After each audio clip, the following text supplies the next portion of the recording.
முக்கிய செய்தியாக பார்த்து வருகிறோம். திமுக தலைவர் மு.க.ஸ்டாலின் கட்சியைச் சேர்ந்த நிர்வாகிகளுடன் ஆலோசனை நடத்த இருப்பதாக தகவல் கிடைத்திருக்கிறது. தேர்தல் முடிவுகளை தொடர்ந்து கட்சி நிர்வாகிகளுடன் திமுக தலைவர் மு.க.ஸ்டாலின் ஆலோசனை நடத்த இருக்கிறார். அடுத்த கட்ட நடவடிக்கை குறித்து இந்த ஆலோசனை கூட்டத்தில் பேசப்படும் என எதிர்பார்க்கப்படுகிறது. மேலும் எதிர்க்கட்சித் தலைவராக உதயநிதியை முன்மொழிய வாய்ப்பு இருப்பதாகவும் சொல்லப்படுகிறது. திமுக தலைவர் மு.க.ஸ்டாலின் தனது கட்சி நிர்வாகிகளுடன் இன்று ஆலோசனையில் ஈடுபட இருப்பதாக தகவல் வெளியாகியிருக்கிறது. கூட்டணி கட்சிகள் தாவேக பக்கம் சென்றால் அதை எப்படி கையாள்வது என்பது குறித்து ஆலோசிக்கப்படும் என தகவல் கிடைத்திருக்கிறது.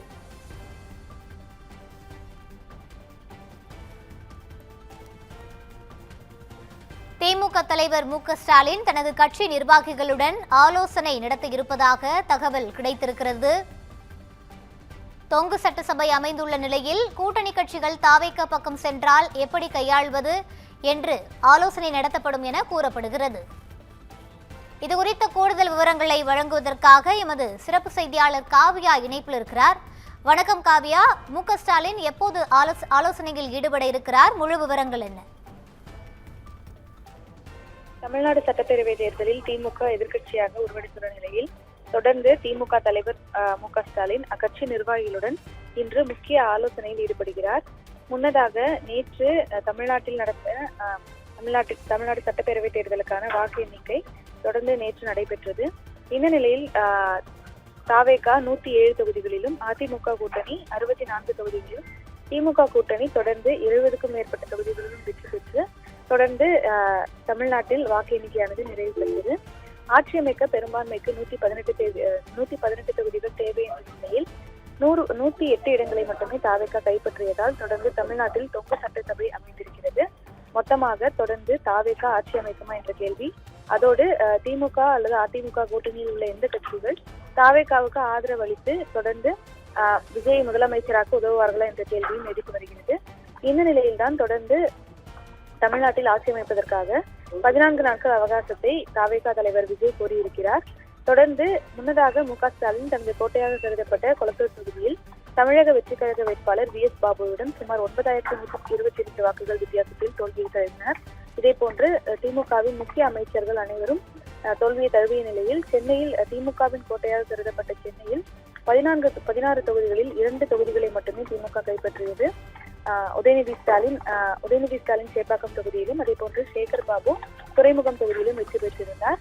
இந்த நிலையில் திமுக தொண்டர்கள் அனைவரும் தொடர்ந்து வேதனையில் இருக்கக்கூடிய இந்த சூழலில் மு.க.ஸ்டாலின், அதாவது திமுக தலைவரான மு.க.ஸ்டாலின் இன்று முக்கிய ஆலோசனையில் ஈடுபடுவதாக தெரிவிக்கப்பட்டிருக்கிறது. தேர்தல் முடிவுகளை தொடர்ந்து அடுத்த கட்ட நடவடிக்கை தொடர்பாக ஆலோசனை நடத்தப் போவதாக தகவல் வெளியாகியிருக்கிறது. எதிர்க்கட்சித் தலைவராக உதயநிதியை கூட்டத்தில் முன்மொழிய வாய்ப்பு என கூறப்படுகிறது. கூட்டணி கட்சிகள் தாவேக பக்கம் சென்றால் அதை எப்படி கையாள்வது என்பது குறித்தும் ஆலோசிக்கப்படும் என தகவல் வெளியாகியிருக்கிறது. முதல் முறையாக சட்டப்பேரவைக்கு ஸ்டாலின் செல்ல முடியாத நிலையில் ஆலோசனை நடைபெற இருக்கிறது.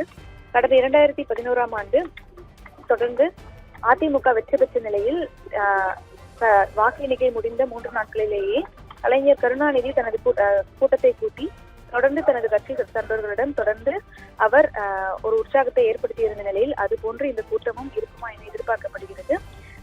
திமுக கட்சி தொண்டர்களும் அதே போன்று கூட்டணி கட்சி தொண்டர்களும் தொடர்ந்து நேற்றிலிருந்து, குறிப்பாக கூட்டணி கட்சிகளும் எதிர்பார்த்த வெற்றியை திமுகவுக்கு அளிக்காத நிலையில் கூட்டணி கட்சிகளை திமுக நம்புமா அல்லது கூட்டணி கட்சிகள் எதிர்பார்த்தபடி தாவேக பக்கம் சாயுமா என்ற கேள்வியும் எழுந்திருக்கிறது.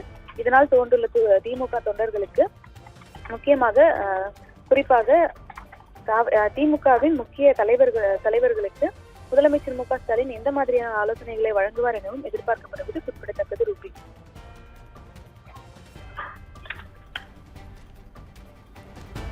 விரிவான விவரங்களை வழங்கியமைக்கு நன்றி காவியா.